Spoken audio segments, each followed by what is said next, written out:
저는 포항에서 36년간 제철소에서 일하다 은퇴한 최원식이라고 합니다. 올해 75살이 되었고 정년 이후 15년째 쓰레기 매립장 경비를 하고 있습니다. 많은 분들이 제 나이에 왜 아직도 일하냐고 물으시지만 저에게는 선택지가 없었습니다. 그 이유를 차근차근 말씀드리겠습니다. 제 인생은 1970년 19살에 포항으로 내려오면서 새롭게 시작되었습니다. 경상북도 청송의 작은 시골 마을에서 태어나 자란 저는 고등학교를 졸업하자마자 친척 아저씨의 소개로 포항제철소, 지금의 포스코에 입사했습니다. 그때만 해도 포항은 철강산업으로 급성장하던 시기였고 전국에서 젊은이들이 일자리를 찾아 모여들었죠. 처음 제철소에 갔을 때 그 규모에 압도되었던 기억이 납니다. 어마어마하게 큰 공장들, 밤에도 꺼지지 않는 용광로의 불빛, 끊임없이 쏟아져 나오는 쇳물. 시골에서만 자란 제게는 완전히 다른 세계였습니다. 처음 배정받은 일은 단순 노무직이었어요. 용광로 주변에서 쇳물이 흐르는 것을 감시하고 불순물을 제거하는 일이었습니다. 여름에는 정말 지옥 같았습니다. 용광로 온도가 1500도가 넘으니 주변 공기도 50도는 기본이었어요. 하루에 작업복을 3번씩 갈아입었습니다. 땀에 흠뻑 젖어서 말 그대로 자를 수 있을 정도였으니까요. 겨울에는 바깥은 춥지만 용광로 근처는 여전히 뜨거워서 온도 차이로 감기에 자주 걸렸습니다. 그래도 저는 열심히 일했어요. 농사일보다는 월급이 안정적이었고 집에 돈도 보낼 수 있었으니까요. 처음 받은 월급 봉투를 아직도 기억합니다. 그때 얼마였는지는 정확히 기억나지 않지만 봉투를 받았을 때의 뿌듯함은 잊을 수 없어요. 월급 날마다 고향에 계신 부모님께 절반은 송금했습니다. 남은 돈으로는 조금씩 저축하며 미래를 준비했죠. 입사 3년 차에 기술직으로 승진했습니다. 용광로 운영 과정을 관리하는 중요한 직책이었죠. 책임감도 커졌지만 월급도 올랐습니다. 그때부터 진짜 제철소 사람이 된 것 같았어요. 회사에서 제공하는 교육도 받으며 기술을 익혔고 책임감을 가지고 일했습니다. 25살이 되던 해 고향 선배의 소개로 아내를 만났습니다.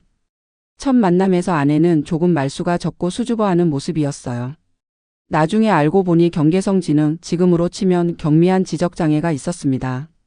하지만 그때는 그런 진단 체계도 없었고 단지 조금 느리다고만 생각했죠. 순수하고 착한 마음씨에 반해서 6달 만에 결혼했습니다. 결혼 초기에는 제철소 회사 기숙사에서 살았어요. 방 한 칸짜리 좁은 공간이었지만 신혼이라 행복했습니다. 아내는 집안일을 하는데 시간이 좀 걸렸지만 끝까지 해내려는 의지가 있었어요. 저는 그런 모습이 더 애틋하게 느껴졌습니다. 결혼 2년째 아들이 태어났어요. 너무 기뻤습니다. 아들 녀석은 어릴 때부터 울음소리가 특이했는데 너무 약하게 울었어요. 그리고 개월 수가 지나도 목을 가누지 못하고 뒤집지도 못했습니다. 걱정이 되어 병원에 데려갔더니 뇌성마비 진단이 나왔습니다. 하늘이 무너지는 것 같았어요. 의사는 아이가 평생 장애를 갖고 살게 될 거라고 했습니다. 걷지 못할 수도 있다고요. 그 말을 듣는 순간 제 인생이 완전히 바뀌었습니다. 더 이상 저만을 위한 삶이 아니었어요. 장애가 있는 아내와 아들을 위해 살아야 했습니다. 그 순간부터 저는 더 열심히 일했어요. 1980년대부터 1990년대는 철강산업 호황기였습니다. 포항제철은 24시간 풀가동 체제였고 야근과 특근이 끊이지 않았죠. 저는 가능한 한 모든 특근을 자원했습니다. 휴일도 반납하고 일했어요. 더 많은 잔업수당을 받기 위해서였습니다. 그렇게 번 돈으로 포항시 외곽에 작은 집을 마련했어요. 아파트는 아니었지만 우리만의 공간이 생겼다는 것이 기뻤습니다. 아들의 재활치료비도 만만치 않았지만 최대한 아끼며 살았습니다. 아내도 집에서 할 수 있는 간단한 부업을 찾아 조금씩 수입을 보태려 했어요. 봉투 접기, 홍보물 접기 같은 일이었죠. 35살 무렵부터 건강에 이상이 생기기 시작했습니다. 처음에는 단순한 기침이었어요. 작업 후에 목이 아프고 가래가 많이 생겼습니다. 제철소 의무실에서는 단순 환경성 기관지염이라며 약만 처방해 주었죠. 특별히 신경 쓰지 않고 계속 일했어요. 하지만 40살이 넘어가면서 증상이 심해졌습니다. 가래에 검은 덩어리가 섞여 나왔고 조금만 움직여도 숨이 찼어요. 외부 병원에서 검사를 받았더니 만성 폐쇄성 폐질환이라는 진단이 나왔습니다. 용광로 주변에서 오랫동안 일하면서 흡입한 분진과 유해가스가 원인이었죠. 회사에 산재 신청을 했지만 쉽게 인정받지 못했어요. 개인적 요인이 크다는 이유였습니다. 저도 20대 초반에 잠시 담배를 피웠던 것이 문제가 되었죠. 결국 산재는 받지 못했고 개인 의료보험으로 치료받았습니다. 그래도 제철소에서 계속 일했어요. 다른 선택지가 없었으니까요. 그렇게 시간이 흘러 2008년 3월 31일 60살 생일에 정년퇴직을 맞았습니다. 36년간의 직장 생활을 마무리하는 순간이었죠. 퇴직금으로 1억 870만 원을 받았습니다. 당시로서는 적지 않은 금액이었어요. 동료들이 송별회를 열어주었고 이제 좀 쉬세요라는 인사를 많이 들었습니다. 하지만 현실은 냉혹했어요. 퇴직금을 받자마자 아들 수술비로 3천만 원을 써야 했습니다. 아들이 고관절 탈구로 큰 수술을 받아야 했거든요. 남은 돈으로는 장기적인 생활이 불가능하다는 것을 직감했습니다. 게다가 국민연금도 생각보다 적었어요. 월 108만 원. 세 식구가 생활하기에는 턱없이 부족했습니다. 퇴직 준비를 하면서 가장 걱정되었던 것은 가족이었습니다. 아내는 결혼 생활 중 상태가 점점 악화되어 40살 무렵에 정식으로 지적장애 2급 판정을 받았어요.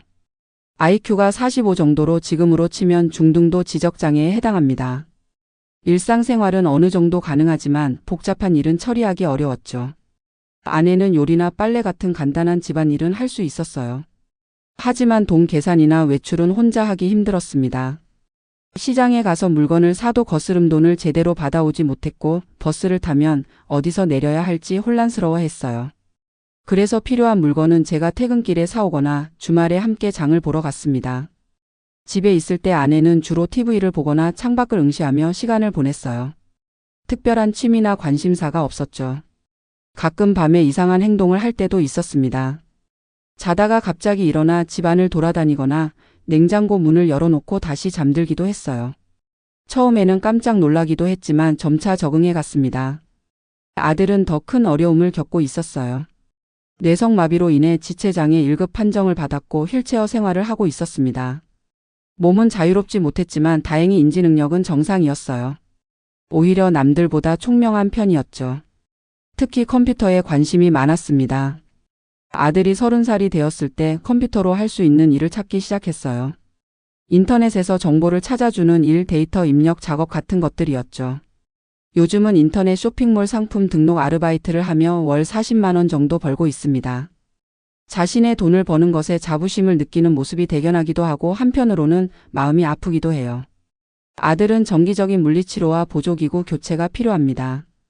한 달에 물리치료비만 25만 원이 들어요. 두 해마다 전동 휠체어도 교체해야 하고요. 비용의 일부는 장애인 보조금으로 지원받지만 나머지는 자비로 부담해야 합니다. 의료비 부담이 큰 이유이기도 해요. 우리 가족에게 주거 환경은 매우 중요했습니다. 특히 아들의 휠체어 때문에 1층에 살아야 했어요. 다행히 장애인 가구 우선 배정으로 영구 임대 아파트 1층에 입주할 수 있었습니다. 35제곱미터 약 10평 크기라 많이 좁지만 임대료가 저렴해서 감사한 마음으로 살고 있어요. 보증금 350만 원에 월 임대료 12만 원, 관리비 8만 원을 내고 있습니다. 좁은 공간에서 세 식구가 생활하다 보니 불편한 점이 많아요. 세 사람이 한 방에서 자고 아들 휠체어가 차지하는 공간이 커서 거실이 더 좁아집니다. 화장실과 부엌도 협소해서 아들이 휠체어로 이동하기가 쉽지 않아요. 그래도 이 집이 우리에게는 천국입니다. 최소한 비가 새거나 추위에 떨지 않아도 되니까요. 저희 하루 일과는 새벽 4시에 시작됩니다. 저는 알람 소리에 일어나자마자 아내와 아들의 아침 식사를 준비해요. 간단한 국과 밥 몇 가지 반찬을 차리죠. 그 다음 아들 휠체어를 끌고 화장실에 데려가 씻기고 옷도 갈아입혀요. 아들이 30살이 넘었을 때는 이런 일이 부끄러웠나 봐요. 아빠 미안해. 라며 눈물을 흘릴 때도 있었어요. 그럴 때마다 아들 괜찮아. 아빠가 있잖아라고 위로했습니다. 5시 반에 집을 나서서 버스를 2번 갈아타고 매립장에 6시 반쯤 도착해요. 교대자에게 인수인계하고 7시부터 근무를 시작합니다. 출퇴근 시간만 하루 3시간이 소요되죠. 이렇게 오랜 시간이 걸리지만 집에서 가까운 곳에서 일자리를 구하기는 더 어려웠어요. 제가 출근한 후 아내는 집 청소와 빨래를 합니다. 깨끗하게 하지는 못해도 나름대로 열심히 해요. 아들은 컴퓨터로 재택 아르바이트를 하며 시간을 보냅니다. 점심은 제가 아침에 준비해둔 도시락을 데워 먹어요. 기본적인 전자레인지 사용은 아내와 아들 모두 할 수 있으니까요. 가끔 근무 중에 집에서 전화가 오면 가슴이 철렁합니다. 뭔가 문제가 생겼나 싶어서요.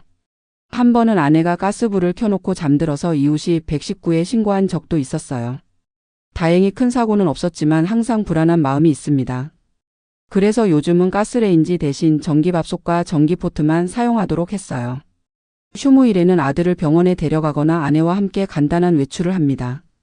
주로 근처 공원이나 마트에 가는 정도예요. 아들 휠체어를 끌고 다니는 것이 쉽지 않아서 멀리 가지는 못합니다. 그래도 가끔 바깥 공기를 쐬는 것만으로도 기분 전환이 되는 것 같아요. 정년퇴직 다음 날 2008년 4월 1일. 저는 포항시 교외에 있는 쓰레기 매립장으로 출근했습니다. 사실 퇴직 준비 중에 미리 재취업 자리를 알아봤어요. 제철소에서 선배로 지냈던 분 중에 용역업체를 운영하는 분이 계셨거든요. 그분이 나이 많아도 괜찮으니 와서 일해라고 제안해 주셨습니다. 처음에는 단기 아르바이트 생각으로 시작했어요. 3개월이나 6개월 정도 일하면서 다른 일자리를 찾아볼 계획이었죠. 하지만 어느덧 15년째 이곳에서 일하고 있습니다. 아들 의료비와 생활비를 감당하려면 계속 일해야 했으니까요. 일반 회사처럼 정식 입사 절차는 없었어요. 그냥 용역업체 사무실에 가서 간단한 서류 작성하고 바로 다음 날부터 출근하라고 했습니다. 첫 출근 날 쓰레기 매립장 정문에 도착했을 때 솔직히 망설여졌어요. 내가 정말 여기서 일해야 하나 하는 생각이 들었죠. 36년 동안 제철소에서 기술직으로 일했는데 갑자기 쓰레기 매립장 경비라니. 그래도 가족을 위해 마음을 다잡았습니다. 최대한 겸손한 자세로 일을 배우기 시작했어요. 첫날은 선임 경비원이 업무를 알려주었습니다. 출입 차량 통제, 방문객 확인, 시설물 순찰 등이 주요 업무였어요. 생각보다 단순했지만 24시간 막교대 근무라는 점이 부담스러웠습니다. 저는 24시간 근무 후 24시간 쉬는 격일제로 일하고 있어요. 아침 7시부터 다음날 아침 7시까지 근무하고 하루 쉬는 방식입니다. 주말 공휴일 구분 없이 일해야 하죠. 낮에는 쓰레기 차량이 끊임없이 들어오기 때문에 출입 통제와 기록 업무가 바쁩니다. 모든 차량의 무게를 재고 반입되는 쓰레기 종류도 확인해야 해요. 밤에는 2시간마다 매립장을 순찰해야 합니다. 손전등을 들고 넓은 매립장을 돌아다니는 일은 정말 힘들어요. 특히 비가 오거나 눈이 올 때는 더 힘듭니다. 그래도 한 번도 순찰을 빼먹은 적이 없어요. 책임감을 가지고 일했으니까요. 진짜 힘든 건 잠을 제대로 못 자는 것입니다. 경비실에서 간이 침대에 누워 눈을 붙이다가도 차량 소리만 나면 일어나야 해요. 깊은 잠을 잘 수가 없죠. 처음 한두 해는 적응이 안 되어서 퇴근 후에도 제대로 잠을 이루지 못했어요. 점차 몸이 적응되긴 했지만 만성적인 수면 부족은 여전합니다. 매립장 환경도 건강에 좋지 않았습니다. 악취와 먼지가 심해서 이미 폐질환이 있던 저에게는 더 안 좋았어요. 폐기능이 점점 떨어져서 지금은 정상의 45% 정도밖에 안 된다고 해요. 걸을 때마다 숨이 차고 조금만 움직여도 헉헉거리게 됩니다. 긴장성 두통도 자주 생기고 수면무호흡증 진단도 받았어요. 그런데도 병가를 쓴 적이 단 한 번도 없습니다. 대체 인력이 없어서 제가 자리를 비우면 다른 동료가 48시간 연속 근무를 해야 하거든요. 그런 부담을 주기가 미안했어요. 15년간 연차도 한 번 안 쓰고 일했습니다. 가족 여행이나 휴가는 생각조차 할 수 없었죠. 경비 월급은 최저임금을 받고 있어요. 처음에는 90만 원이었는데 해마다 최저임금이 오르면서 현재는 186만 원이 되었습니다. 국민연금 108만 원과 합쳐 월 294만 원의 고정수입이 있어요. 아들이 버는 40만 원까지 합치면 334만 원입니다. 여기서 의료비 58만 원, 식비 90만 원, 주거비 20만 원, 교통비 30만 원, 공과금 25만 원을 빼면 100만 원 정도 남습니다. 그 돈으로 비상금도 모으고 가끔 외식도 하며 생활하고 있어요. 일하면서 가장 기억에 남는 순간들도 있었습니다. 입사 10주년이었던 2018년 용역업체 사장님이 제게 작은 감사패를 주셨어요. 최고령 사원이지만 가장 성실하게 일하는 최원식 씨께라는 문구가 써 있었죠. 별것 아닌 것 같지만 저에게는 큰 의미가 있었습니다. 누군가 저의 노력을 알아주는 것 같아서 감사했어요. 또 한 번은 추운 겨울날 야간 순찰 중에 매립장 한쪽에서 불빛을 발견했어요. 가까이 다가가 보니 불법 투기 차량이었습니다. 몇몇 사람들이 산업 폐기물을 몰래 버리고 있었죠. 저는 망설임 없이 달려가 이들을 제지했고 경찰에 신고했어요. 나중에 회사에서 특별 포상금 30만 원을 받았습니다. 그 돈으로 아들에게 새 겨울옷을 사줬어요. 매립장에서 일하다 보니 많은 것을 보고 느끼게 됩니다. 사람들이 버리는 쓰레기의 양이 어마어마해요. 하루에도 수십 톤의 쓰레기가 들어옵니다. 음식물 쓰레기, 생활 폐기물, 건설 폐자재 등 다양한 종류의 쓰레기들이 모여들죠. 이걸 보면서 저는 집에서 철저하게 분리수거를 하게 되었어요. 작은 실천이지만 이렇게라도 환경에 도움이 되고 싶었어요. 지난 15년간 많은 변화가 있었습니다. 처음에는 종이 장부에 차량 출입을 기록했는데 5년 전부터는 컴퓨터 시스템으로 바뀌었어요. 처음에는 컴퓨터 사용이 어려워 아들에게 배웠죠. 매립장 규모도 2배 이상 커졌고 쓰레기 처리 시설도 현대화되었습니다. 함께 일하는 동료들도 계속 바뀌었지만 저는 여전히 같은 자리를 지키고 있어요. 이제 내년이면 76세가 됩니다. 우리 회사 경비직의 정년이 76세이기 때문에 저는 그만둬야 해요. 사실 몸도 많이 힘들어졌고 건강도 좋지 않습니다. 의사는 산소 발생기가 필요하다고 권고했지만 비용 부담으로 아직 마련하지 못했어요. 매일 아침 기침이 심하고 가슴이 답답합니다. 그래도 일을 계속하는 것 외에는 다른 선택지가 없어요. 가장 큰 걱정은 퇴직 후의 생계입니다. 연금만으로는 의료비도 감당하기 어려워요. 특히 아들의 물리치료비와 아내의 약값이 가장 큰 부담입니다. 그래서 지난 10년간 열심히 저축해서 2천만 원 정도 모았어요. 하지만 이 돈도 오래가지 못할 거예요. 특히 갑자기 큰 수술이 필요하거나 의료비가 증가하면 금방 바닥날 수 있으니까요. 최근에 지인의 소개로 아파트 택배보관소 관리 일을 알아보고 있습니다. 월급은 120만 원 정도라는데 앉아서 할 수 있는 일이라 폐 건강에 좋을 것 같아요. 체력적으로도 덜 부담되고요. 하지만 아직 확실한 것은 아니에요. 나이가 많다는 이유로 거절당할 수도 있으니까요. 가족의 미래도 큰 걱정입니다. 제가 먼저 가면 이 두 사람은 어떻게 될까? 그 생각만 하면 가슴이 미어집니다. 아내와 아들 모두 혼자서 생활하기 어려운 상황이니까요. 이런 고민 끝에 요양시설에 대한 정보를 알아보기 시작했어요. 지역 복지관에 있는 사회복지사 선생님의 도움으로 장애인 그룹홈이나 요양시설에 대한 정보를 수집했습니다. 하지만 대기자가 너무 많더라고요. 특히 아내와 아들이 같이 갈 수 있는 곳을 찾기는 더 어렵습니다. 대부분 시설은 노인과 장애인을 분리해서 관리하거든요. 서류는 준비해 두었지만 실제로 입소하기까지는 많은 시간이 걸릴 것 같아요. 어떨 때는 정말 막막합니다. 저 혼자라면 어떻게든 살아갈 수 있겠지만 두 가족을 책임져야 한다는 것이 때로는 너무 무거운 짐처럼 느껴져요. 하지만 후회하지는 않습니다. 30몇 년 전 지적장애가 있는 아내와 결혼하고 내성마비 아들을 낳았을 때 이미 제 인생이 쉽지 않을 거란 것을 알았으니까요. 그럼에도 불구하고 우리 가족에게는 작은 행복도 있습니다. 한 달에 한 번 월급 받는 날 삼겹살을 먹으러 가는 것이 유일한 외식이자 즐거움이에요. 아들 휠체어를 끌고 근처 고깃집에 가서 삼겹살 1인분을 추가해 3명이 나눠 먹습니다. 25,000원 정도 들어요. 아들이 고기를 좋아해서 제 양을 줄여서라도 이 소소한 행복은 유지하려고 합니다. 특별히 기억에 남는 날은 아들의 45번째 생일이었어요. 작년 일인데 평소처럼 고깃집에 갔는데 주인이 아들 생일이라는 걸 알고 작은 케이크를 선물해 주셨어요. 처음으로 아들이 눈물을 흘리며 감사해했죠. 아빠 미안해. 내가 이렇게 태어나서. 그 말을 들으니 저도 참았던 눈물이 나왔어요. 아들아 미안한 거 없어. 내가 우리 곁에 있어서 행복해. 최근에는 복지관에서 장애인 가족들을 위한 프로그램에 참여하기 시작했습니다. 월 1회 모임인데 비슷한 상황의 가족들이 모여 정보도 교환하고 서로 위로도 받는 시간이에요. 처음에는 낯설었지만 이제는 그곳에서 만난 분들이 소중한 인연이 되었습니다. 다른 가족들의 이야기를 들으며 저만 힘든 게 아니라는 것을 깨닫게 되었어요. 아들도 컴퓨터를 통해 장애인 온라인 커뮤니티에 참여하고 있습니다. 비슷한 상황의 친구들과 소통하며 위안을 얻는 것 같아요. 가끔 아빠 이 사람은 나보다 더 심한 장애가 있는데도 대학을 나왔대요라며 자신도 할 수 있다는 희망을 갖기도 합니다. 그런 모습을 보면 뿌듯하면서도 마음이 아픕니다. 노령연금과 장애인연금 중 선택해야 할 때도 있었어요. 아들에게 장애인연금 월 38만 원이 나옵니다. 저는 자신의 기초연금을 포기하고 아들의 장애인연금을 선택했어요. 가구 소득 기준이 있어서 둘 다 받을 수 없었거든요. 계산해 보니 장애인 연금이 조금 더 많았습니다.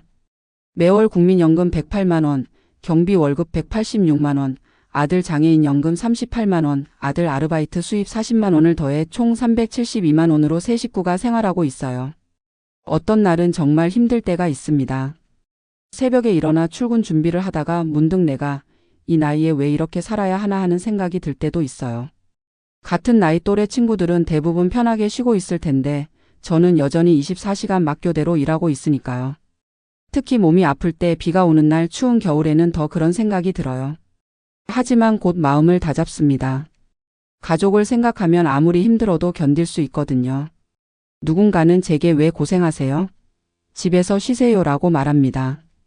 하지만 저에게는 선택지가 없어요. 장애가 있는 아내와 아들을 위해서는 제가 건강할 때까지 일해야 합니다. 가끔은 꿈을 꿉니다. 아들이 건강하게 걸어 다니는 모습, 아내가 웃으며 요리하는 모습, 세 식구가 함께 여행을 떠나는 모습. 현실에서는 불가능한 일들이지만 꿈속에서만큼은 행복한 시간을 보내요.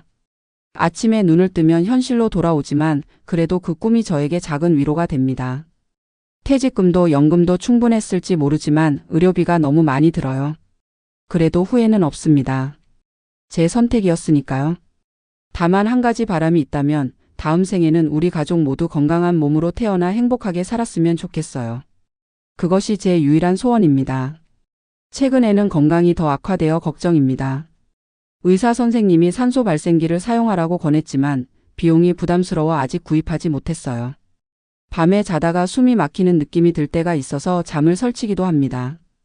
그래도 매일 아침 눈을 뜨면 감사한 마음이 들어요. 또 하루를 가족과 함께 할 수 있다는 것이 얼마나 소중한지 매일 느끼고 있습니다. 얼마 전에는 아들이 제게 감동적인 선물을 했어요. 아르바이트비를 모아서 저에게 따뜻한 패딩 점퍼를 사준 거예요. 아빠, 겨울에 경비실이 춥다고 하셨잖아요.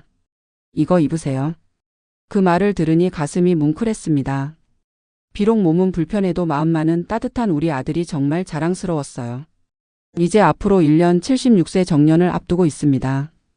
퇴직 후에 어떻게 살아갈지, 가족을 어떻게 부양할지 걱정되지만 지금까지 그래왔듯이 하루하루 최선을 다해 살아갈 생각입니다. 어쩌면 택배보관소 관리 일을 구할 수 있을지도 모르고 혹은 또 다른 길이 열릴지도 모르겠어요. 단 한 가지 확실한 것은 마지막 순간까지 제 가족을 위해 살아갈 것이라는 점입니다. 사람들은 제가 75살에 경비 일을 하는 걸 보고 안타까워합니다. 하지만 저는 오히려 감사한 마음이에요. 아직 일할 수 있는 건강이 있다는 것, 36년 직장 생활을 통해 연금을 받을 수 있다는 것, 그리고 무엇보다 함께할 가족이 있다는 것. 이 모든 것이 저에게는 큰 축복입니다. 밤에 매립장을 순찰하다 보면 하늘에 빛나는 별들을 볼 때가 있어요. 그때마다 생각합니다. 우리도 저 별처럼 작지만 빛나는 존재야. 비록 힘들고 어려움이 많아도 우리의 삶에도 의미가 있어. 그렇게 마음을 다잡으며 또 하루를 살아갑니다. 75년을 살아오며 배운 것이 있다면 결국 가장 중요한 것은 함께하는 것이라는 점입니다. 함께 웃고 함께 울고 함께 살아가는 것. 그것이 제 삶의 의미라고 생각합니다.